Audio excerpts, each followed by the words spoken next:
Hello and welcome to History 1123 Western Civilization 2 Online. My name is Eric Bubba. I'll be your instructor for this course. And this video is just simply a way to get you started, okay, as quickly as possible. So once you log into the course, you should arrive at this home page, okay? And there's a list of things here under the Getting Started heading that you need to accomplish and accomplish quickly to get you off on the right foot in this class. Okay, one is to read the syllabus. Okay, I'm not going to go over the syllabus point by point, okay, but there are some important things in there. You'll take a syllabus quiz as one of your first assignments, so I'm going to dispense with reading of the syllabus and going over it with you for right now. Let's try to move on to a couple things you need to take care of really quickly to get started in this class. Okay. One of the first things is getting access to your textbook. This is an instant access course. So one of the things is that as soon as you sign up for this course, as soon as the course becomes active, you have access to your textbook electronically. To gain access, all you need to do is go over here and click on the bookshelf link. Okay. Now I'm going to make myself a student so that it looks sort of like what you will see. Okay. So if you go over here and click on the bookshelf link, this page will open. And it should have your name right here instead of test student. Okay, but if you'll click on the cover of the book, it will open to this page. It will ask you to enter an email address. Okay, use your Heinz email address if you are a Heinz student. Okay, I don't think I have any outside students, but if you are a Heinz student, you have a Heinz email address, and you should use that. Okay, so enter in your Heinz email address, okay, and then click continue. It will ask you to put your first name in, your last name in, create a password, and it gives you some directions there. Your Heinz password that you use to get into Canvas will suffice if you want to just use it, okay. But it also asks you to create a security question, which there's a variety here. You will put your answer in once you select it. You have to click on I agree, and then you click finish. Once you do that, you should never have to do this again. Okay, but essentially you're creating your bookshelf account. Now I'm going to leave this, and so you'll see what happens when it opens. Okay, so see, it knows who I am. If I click on the book, it will open.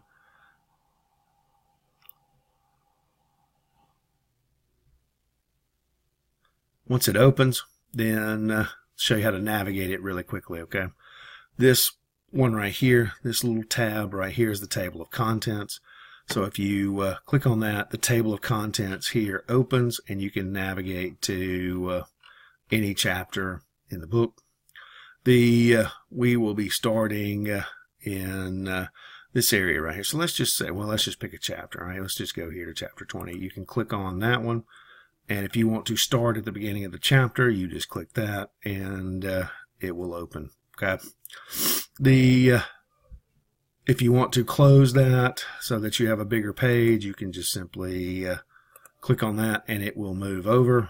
Okay. And now you can see the table of contents, and the page is a little bit bigger. And to navigate from page to page, you can just simply do this. Okay. And it goes page to page like so. Okay, pretty simple stuff. Okay, the textbook is available to you 24/7 as long as you have internet access and you have access to this course. Okay. Now there are other ways that you can gain access to the textbook, but you must do this first. You must log into Canvas, and you must tie the textbook to your Canvas account by using your Heinz email address. Once you do that, okay, once you've created that username and password, there's several other things to do that you can do to gain access to your textbook. For example, you can go to any web browser and type in bookshelf.vitalsource.com. This page will open. Okay. And from any internet browser, you can open your textbook.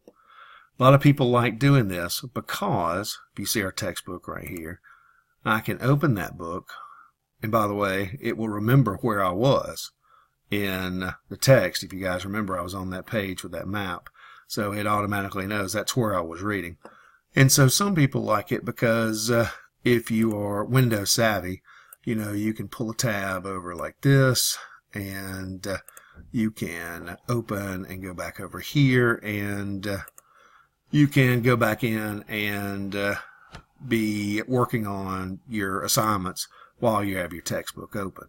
So you can be working on assignments, reading from your textbook side by side with your Canvas over here. So a lot of people like that feature, and you can do that, and it's real easy to do that, and you can even do it on your phone. But you have to go through Canvas, you have to click on the bookshelf link, and you have to do that first, okay? Once you do that, then you can do some of these other things. If you have a laptop, which most of you should, or a desktop that you're using at home, you can even do this to your phone or your tablet, but it takes up a lot of space. But if you will go into the modules, okay, let's click on our modules, and this is an important tab because this is how the course sort of runs. So if you'll open the modules, I'm going to make this bigger so we can all see, then you will see that there is a tab right here that says Instant Access Information. If you'll click on that, a page will open, and it gives you some more alternatives to gaining access to your textbook, including the ability to download it to your laptop, to your desktop, or even, like I said, to your phone or to your iPad or other device. Okay. Now, that's great, except, like I told you, make sure that you go through the bookshelf link first before you try any of these other alternatives. Okay. Let's go back to our home page real quick. Now that you've taken care of the textbook problem, all you really need to do now is learn how to navigate the course. Okay, this course runs through modules. Okay, if you will go and click on the modules, you will see that, and again, mine looks a little bit different. Okay, because I'm the instructor, but I'll show you the way it looks to you real quick. If I can get that to open, make myself a student here, go into modules again, and you'll see the policies, the course policies, and our opening week documents and assignments. Okay, for example, you have an orientation survey that you will need to take care of. Okay, that is basically orienting you to the course, making sure that you've read the appropriate documents, and you see those have due dates on them. Okay, and we have a week 1 discussion with a due date on it. Okay, so those are some of your first assignments. Now you'll scroll down and you'll start seeing some of the material. Okay, and chapter 15, and you guys can see the due dates for those chapter 15 assignments, which come up pretty quickly. But each chapter will have a guide. Okay, and if you will click on that, this guide will open, and it has a brief table of contents up here that I borrowed from your textbook, the course objective covered in the chapter, the learning objectives, okay, a lecture that I do that you can brief, that you can go and take a look at, the PowerPoint that's provided by the publisher, flashcards that are provided by the publisher, a glossary should you need it for the chapter that's provided by the publisher, and then a list of your assignments. Okay, notice when I tell you here, make sure you check your calendar, each individual assignment for the due date. But these are links to the actual assignment. So if you click on, let's say, this discussion right here, then it will open, and if you notice, the due date is up there. Okay, and the instructions are here for that assignment. So each chapter has a guide, okay, and that's an important thing to go and take a look at. Let's go back to our home page real quick so that we've taken care of that. So syllabus, go and read that. go and visit your course introduction policies and opening week assignments module. Okay, we've taken care of our textbook information. The next big thing is proctored testing. If you read the syllabus, you'll find out there are 2 proctored tests in this class. The first one and the third one are proctored. That means you have to go and you have to take the exam at a proctored site with a proctor. And the proctored testing information page helps you figure out how to do that. If you will click on that, then it will open. And there are a couple of guides here, a couple of videos about how to set up your proctored testing by using Smarter Proctoring, this link right here.